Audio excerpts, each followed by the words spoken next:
Enjoyed it. Terrific film, but many of the Hogwarts herbs actually exist in real life, and actually they do have some strange and legendary properties. This is James Wong, who's not in Kew Gardens, and he's made a study of the Hogwarts plants, and he's brought some of them along. You're not really a herbologist. What do they call you? I'm an ethnobotanist. Ethnobotanist. What? It's a scientist that studies how people use plants. OK, right. fine. So, okay. as an ethnobotanist, tell us about the Mandrake Root. Now, the Mandrake appears in quite a few of the books and the films. In the book, this is used to, if I get this right, it returns people who've been cursed to their original state. It uncurses them, lifts a curse. Cursed or transformed. I think there's a famous book where someone's petrified, turned to stone, and it turns them back. Right, OK. And the weird thing is, like, if you type in Mandrake, Harry Potter into the internet, all these sites come up which say, you know, Harry Potter's full of fictional plants, the Whomping Willow, the Mandrake. But the Mandrake is a real plant that really exists. And a lot of the users that subscribe to it actually are based in real life. For example, this one is an actual Mandrake root. Right.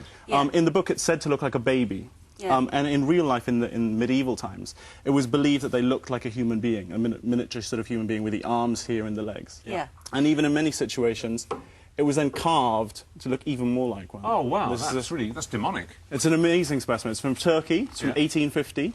And in many situations, they were actually carved to look even more like human figures. And what does it do in real life? Obviously, it doesn't lift curses off people, so what's it used for? Well, it's in the belladonna family, which is extremely toxic. In the Bible, it was believed to restore fertility to barren women, so restoring and returning people. So it's a very, very clear theme that's come from Harry Potter. But wasn't there also, I'm sure I remember this from Jacobean drama, and he shrieked as it was pulled out of the ground. That's exactly the old the same legend. as Harry Potter. Exactly the same as Harry Potter, but they used to believe that, and they used to believe, I think, that if you heard that shriek, you were cursed. Well, I think there are different versions. Some are safe to harvest, and they used to tie a mad dog to it, who would then yank it out so the owner would be safe and the dog would get killed. Wow.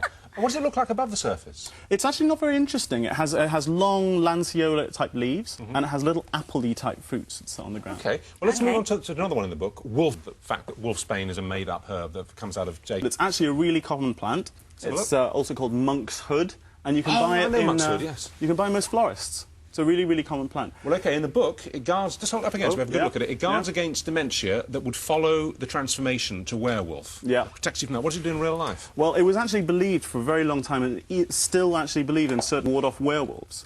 And the use comes from, it's highly toxic, hence the glove. And it was used to bait wolves, and they'd mix it with pounded glass, they'd mix it with caustic lime, honey, with it, dead lambs, and wolves would eat it and die. And it's one of the principal reasons why we have so little wolves around today. Hence wolfsbane. Yeah, wolves exactly. the bane of the wolf. But also, it's an the thing you read the other day, you said it's also used a principle of anaesthetic, or maybe that was it used to be part of anaesthetic. It's really interesting. It actually acts as a nerve agent, and it was used to make the first chemical weapons in China, because basically they used to put it in bombs and it would burn, and then the gas that would be released would block signals to the brain and effectively kill you. But the same thing... This is thousands of years ago. 5,000 by the traditional Ainu tribe in northern Japan to kill bears. But in a very, very low dose and applied topically on top of the skin with no broken areas, it was used and is still used in Ayurvedic and Chinese medicine as an anaesthetic. Fantastic. Okay, all right, now, we try every garden's got belladonna? this in the corner somewhere. Yeah, belladonna or deadly nightshade. Yeah, there we are. Do you really have to use a glove to hold that up? Well, the thing is, you didn't really have to, but I have a couple of cuts as I'm a gardener on my hand, and there's some cuts on the plant, and it's never really a good idea. You can get a nasty rash. Some of them, that's poisonous, isn't it? Very, very deadly. Now, again, in the books, this is a staple ingredient of many, many potions and spells, isn't it? And we all know that it's called deadly nightshade because it's incredibly poisonous, isn't it? Yeah. Yeah. And what's it used for? It's also called belladonna. It was used way back in the 17th century. It means belladonna in Italian means beautiful woman. Yeah. And it was used to dilate the pupils in an eye drop, which creates this beautiful wide-eyed, romantic look like they have in the paintings. Hence belladonna. Exactly. And it's still used today in surgery to open up the pupil for optometry and eye surgery. Oh, so when you have, if you're having a special kind of eye appointment and they need to they put those drops in your eyes because they need to dilate the pupils, that contains that. Atropine from Atropa belladonna. Good OK, God. we've got two more. This is really interesting. Thanks for doing this for us. Holly. Now, Harry's wand's made of holly, isn't it? That's exactly right. It's the symbol of being brought back to life, of rejuvenation. Yeah.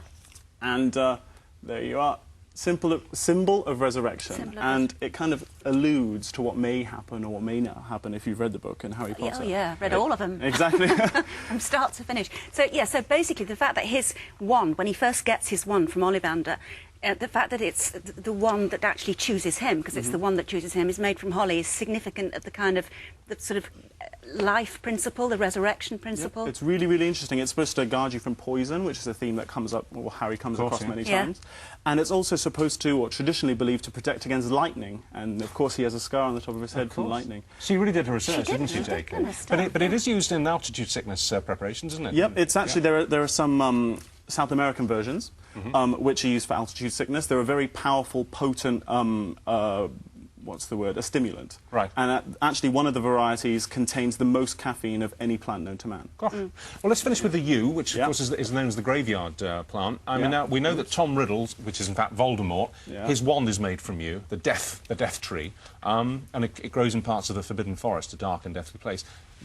In real life, what's yew used for? What's its symbolism? Well, the really interesting thing is it's one of the oldest trees that you can find in Europe is in Scotland, and it's a yew.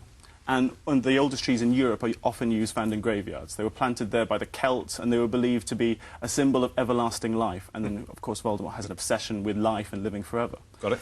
At the same time, however, it's been recently in the 60s, it was discovered they had great cancer-fighting properties. It's used in fighting breast cancer, isn't it? Yep, it's used in breast cancer, uterine cancer, lung cancer. In fact, the most popular drugs you can get for all of those are made from yew. It's Taxol, isn't it? Yeah, exactly. And the really unusual thing is, well, since they've discovered it in the 60s, lots of different types of yew have become extremely vulnerable and endangered. In China, for example, there was one recently discovered in Yunnan, and within 3 years, 80% of them are extinct.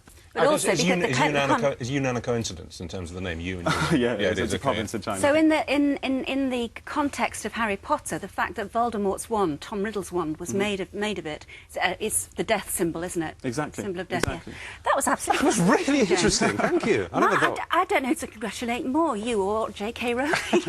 She's really done her research. Yeah, she has. Things you think were absolutely fake are actually entirely based in reality. Well, that was really interesting. Thanks a lot for coming in to talk. I'm glad you enjoyed that. That was good fun.